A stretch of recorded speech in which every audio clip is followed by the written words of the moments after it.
Hai, Assalamualaikum. Bertemu lagi kita. So, hari ini untuk Sains Tahun 6, kita akan sambung topik mikroorganisma kita iaitu kegunaan dan kesan buruk mikroorganisma. Okey, kesan buruk mikroorganisma. Yang pertama, okey, akan merosakkan makanan. Masih ingat lagi eksperimen roti? Ada simpan lagi? Okey, cikgu masih simpan lagi. Okey, boleh lihat eksperimen cikgu. Okey, ini anda dapat lihat warna putih dan warna hitam tu. Okey, itu menunjukkan proses kematangan dia, tempoh kematangan. Warna putih tu dia lebih kurang matang berbanding warna hitam. Warna hitam tu dah memang tahap dia matang. Okey, bila dah banyak awak tengok makin lama dia akan bertumbuh. Ingat lagi proses hidup yang semua kita belajar. Okey. Okey, so kita nampak bila berlakunya kerosakan pada makanan, pertama sekali tekstur. Teksturnya akan berubah, bentuknya akan berubah.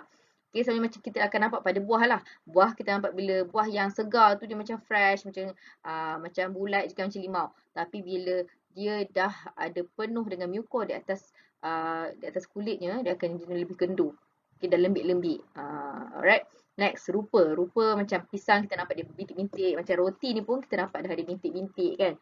Itu adalah makanan dah rosak. Seterusnya bau. Okay, macam nasi kita tengok bila kita cedok nasi kita macam bau masam kan. Macam lendir-lendir tu tolonglah jangan ambil. Okey, dan rasa pun bila kita suap nasi, suap makanan, kita dapat rasa perbezaan makanan yang dah rosak dengan yang tidak. Okey, yang roti tu bila kita tengok bawah Gusma, ini adalah contoh muko yang atas roti, kita tengok di bawah mikroskop. Alright, seterusnya kesan buruk kedua perebutan gigi. Okey, dalam mulut kita ada bakteria. Okey, bila kita tak gosok gigi, kita terus tidur je, bakteria tersebut akan mengambil makanan tersebut tu. Makanan tersebut tu ada gula gula sukrosa, okey, fruktosa macam-macam lah jenis gula. Okey, apabila gula dan ganji bertemu, okey akan menghasilkan asid yang seterusnya mereputkan gigi kita. Macam mana gigi reput? Okey, gigi reput macam ni. Okey, selalunya kalau kanak-kanak lah tak suka berus gigi. Ini adalah contoh gigi reput. So, siapa yang dah gigi kekal tu, gigi susu tak apa lagi boleh tumbuh. Gigi kekal tu, tolonglah jaga gigi Okay, kesan buruk yang seterusnya ialah bagi sebab akan menyebabkan kita keracunan makanan. Bagaimana? Okey, apabila makanan tersebut terdedah. Okey, bakteria akan hinggap pada makanan tersebut dan kita pula makan, contohnya kat lipat lah kan. Kita makan, lepas tu, okey, time tu salmonella melekat dah dekat situ. Apabila masuk dalam badan kita, salmonella akan uh, membiak. Okey, bagaimana salmonella bentuknya? Okey, ini salmonella yang di bawah mikroskop elektron. Kalau daripada depan tak nampak lah kan. Okey, dia bila merebak dalam badan kita, akan menghasilkan toksik dan menyebabkan kita cerit-berit. Okey, hati-hati. So, apabila anda beli makan makanan di luar, so tolong berhati-hati. Tengok bertutup atau tidak, ya. Okey, kesan buruk seterusnya akan menyebabkan penyakit berjangkit. Ini yang kita takuti sebenarnya. Okey, walaupun Mak Ismail ni hidupannya seni, kita tak nampak dengan mata yang kasar, tapi kesannya sangat bahaya. Antaranya, fungi akan menyebabkan kurap. Okey, kurap anda boleh perhatikan dalam gambar kurap yang kita garu-garu tu kan, tu kurap sebenarnya. Okey, seterusnya penyakit seperti konjaktivitis dan juga penyakit seperti batuk, TB orang panggil, tuberkulosis akan menyakiti paru-paru. Ini semuanya daripada bakteria. Okey, bakteria ni bukannya bila kita tengok orang tu sakit mata merah, kita takut nak tengok. Okey, dia tak akan merebak melalui pandangan mata. Kecuali kalau digosok-gosok mata, dia pegang kita pula. Itu memang akan kena. Seterusnya ialah penyakit disebabkan oleh virus. Sekarang ni popular coronavirus. Okey, sesama dan sebagainya. Dan akhir sekali penyakit yang disebabkan oleh protozoa, itu malaria ataupun kita panggil demam malaria yang disebabkan oleh nyamuk malaria. Okey, untuk slide ini lebih kepada pengetahuan am. Apakah lagi penyakit selain daripada sesama tadi yang cikgu cakap yang disebabkan oleh virus? Antaranya ialah penyakit kaki, tangan dan mulut atau kotseki nama popularnya. Seterusnya ialah penyakit AIDS. Seterusnya cacar air dan akhir sekali beguk. Beguk yang macam yang dekat bawah. Macam ketumbuhan kita nampak itu disebabkan oleh virus. Dan penyakit-penyakit ini sangat sukar diubati. Lagi-lagi penyakit yang disebabkan oleh virus memang sangat sukar diubati. Sebab virus ni sangat unik, okey. Okey, kenapa? Sebab virus ni dia akan menyerang sel perumah. Dia memerlukan perumah untuk hidup.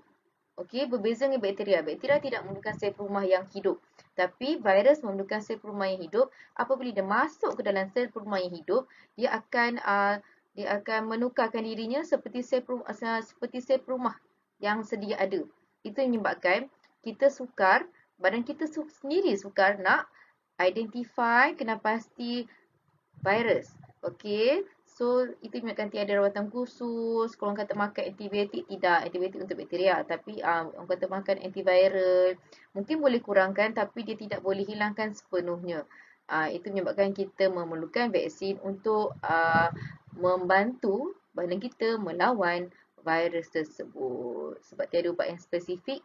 Okey, vaksin pun bergantung pada badan kita. Kalau badan kita boleh melawan, badan kita mampu mempunyai antibody yang kuat untuk melawan virus itu menyebabkan kita boleh membantu badan kita melawan virus yang menjangkiti kita. Okey, kesan buruk dah selesai. Jangan risau, Magusma ni tak adalah semuanya buruk-buruk sahaja. Banyak kegunaan dia. Cikgu rasa anda suka gunaan yang pertama ni, iaitu untuk pembuatan dalam makanan. Okey, bakteria tadi kan, bakteria macam-macam penyakit kita dengar tadi.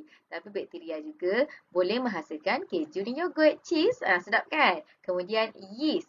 Yeast yang kita buat eksperimen yang lepas, kita buat roti.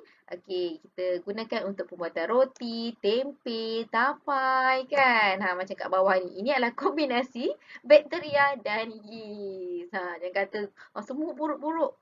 Ada juga kegunaannya. Okey. Seterusnya, untuk penghasilan antibiotik dan vaksin. Okey, vaksin juga ada dihasilkan oleh Magusma yang dilemahkan dan seterusnya antibiotik sebenarnya dihasilkan oleh salah satunya dihasilkan oleh penicillin daripada fungi. Ini contoh-contoh ubatan lah. Okey, jangan kata semua buruk. Ada juga yang baik. Tapi contoh macam lactobacillus yang cikgu terangkan untuk slide yang lepas. Okey, lactobacillus ada dalam contohnya air Yakult ataupun Vitagen. Okey, dia boleh membantu perut kita untuk mencernakan makanan-makanan dan membantu kita penghadaman. Tapi jangan minum lebih daripada sebotol sehari kerana terlampau banyak lactobacillus menyebabkan kita cerit-berit pula. Banyak sangat tak boleh. Okey, so berhati-hati. Okey, penguraian bahan organik sangat-sangat penting.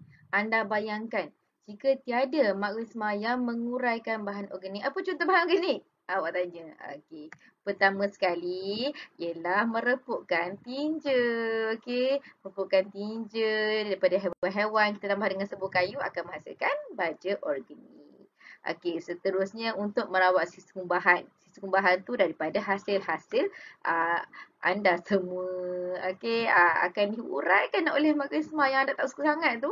Magusma yang menguraikan hasil-hasil kumbahan anda itu semua dan menyebabkan sisa toksik pun termusnah dan kita boleh hidup dengan aman tanpa bau-bau yang kurang menyenangkan. Okey. Okey, bagaimana kita nak hidup sihat, hidup sejahtera dengan Magusma yang penuh sekeliling kita ni. Kita tak boleh lari daripada mereka. Kita tak boleh kata nak duduk bilik. Tak. Caranya ialah yang dapat bantu kita daripada menghindari penyakit-penyakit disebabkan oleh Magusma. Pertama sekali, tutup mulut ketika bersin dan batuk. Apabila anda tutup mulut hacung, okey, anda akan menyebabkan penghalangan daripada sesemua tu kena pada kawan anda. Okey, tangan tu jangan lupa basuh pula. Jangan lekat baju, sama aja. Okey, seterusnya ialah tidak berkongsi peralatan peribadi, terutamanya tuala dan berus gigi. Lagi-lagi kalau pergi macam balik kampung kan, tuala siapa-siapa je awak ambil, lagi-lagi dah lembab-lembab tu. Lepas tu kita pula tak tahu dia ada kurap kat badan. Lepas 2 minggu, kenapa badan aku kurap? Itu yang jangan berkongsi peralatan peribadi. Okey, seterusnya tempat penyediaan makanan terutamanya untuk restoran, okey, perlulah bersih. Okey, sama juga kalau kat dapur pun kita kena pastikan tempat pelapik, pemotong tu kena bersih. Okey, barang-barang yang kita gunakan sentiasa bersih. Tangan kita juga kena sentiasa basuh sebelum kita memasak makanan. Okey. Alright, seterusnya kita perlu mengkuarantin pesakit yang menghidapi penyakit berjangkit. Okey, macam kita tengok sekarang kan coronavirus, penyakit berjangkit tu kan. Okey, kita akan kuarantinkan supaya tidak menyebarkan penyakit tersebut kepada orang ramai. Okey, seterusnya kena cuci tangan sebelum makan, selepas pergi tandas kita pun tahu, selepas pergi tandas kita dah tekan flush, kita dah pegang macam-macam dekat dalam toilet. Kita pun keluar dengan bahaginya tanpa basuh tangan, lepas tu makan pula. Itu dua benda yang berangkai yang sangat bahaya sebenarnya pada diri anda. Anda rasa macam benda tu simple. Tapi benda simple tu lah anda kena titik beratkan. Okay, jangan lupa basuh tangan dengan sabun selepas pergi tandas dan sebelum makan. Okey, seterusnya kena minum air yang dimasak. Lagi-lagi kalau waktu PJ tu haus sangat pergi toilet, minum. Buka pipe terus minum. Bahaya sebenarnya. Okey, sebab air tu memang masih ada lagi dan menyebabkan anda sakit perut. Okey, so makanan yang dimasak dengan sempurna pun perlu supaya mengelakkan kita daripada sakit perut dan cerit-berit. Alright, so sekarang kita nak mengamalkan gaya hidup yang sihat, okay, amalan harian supaya mengelakkan kita daripada penyakit berjangkit. Okey, tajuk ni sangat sesuai sebab sangat bertepatan dengan situasi kita sekarang. Kita berada di rumah. So kita kena tahu apa yang kita perlukan untuk mengelakkan daripada penyakit berjangkit. Okey, persentage yang awak nampak ni tak adalah betul cikgu letak saja tapi bergantung pada situasi anda. Okey, sebab kita berada di rumah, so kita perlu sentiasa memastikan rumah kita sentiasa bersih sebab kadang-kadang penyakit tu datang daripada situasi yang kotor. Okey, kalau kotor, itu yang bakteria suka. Alright, seterusnya kena menutup makanan daripada dihinggapi lalat sebab lalat ni dia bukannya bawa penyakit di kakinya. Okey, kita tahu di kakinya sebenarnya dia macam ada macam gam tau. Bila dia melekat dekat tempat-tempat yang kotor, keempat-empat kakinya tu akan membawa semua bakteria-bakteria yang dia telah hinggap. Awak tahu tak lalat suka apa? Tahu kan benda-benda yang kotor, benda yang busuk. Lepas tu dia pergi pula dekat makanan awak yang tak bertutup. So pastikan tutup makanan bila kita dah habis makan, simpan, tutup. Okey, jangan biarkan terdedah.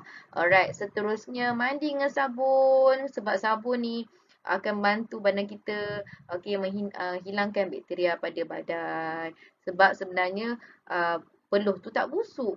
Awak bawa badan awak peluh kan. Sebenarnya apabila bakteria hinggap pada awak, lagi daripada peluh ni kan suka benda-benda yang lembab kan bakteria ni. So akan menyebabkan peluh kita berbau. Bila kita mandi, bakteria tu pun akan hilang sekali. Okey, seterusnya sentiasa basuh tangan dengan sabun. Kan biasa kita tengok iklan basuh tangan sabun sentiasa. Okey, siap kata nyanyi lagu happy birthday dan semuanya. Okey, yang penting basuh tangan dengan sabun. Sebab sanitizer ni bagus juga. Tapi ada tangan sensitif. So, basuh tangan dengan sabun. Alright, sentiasa memakai penutup muka dan hidung. Penutup mulut dan hidung, pelitup muka tu. Okay, mengelakkan kita bila kita sesama tu terkena pada orang. Okay, sebenarnya gaya hidup ni kita dah amalkan dulu. Cuma kita tak praktikkan dengan berluasa macam sekarang. Okay, dan akhir sekali, hindarkan diri daripada berada di kalangan orang yang sakit. Okay, itu je caranya. Dah tak ada cara lain dah.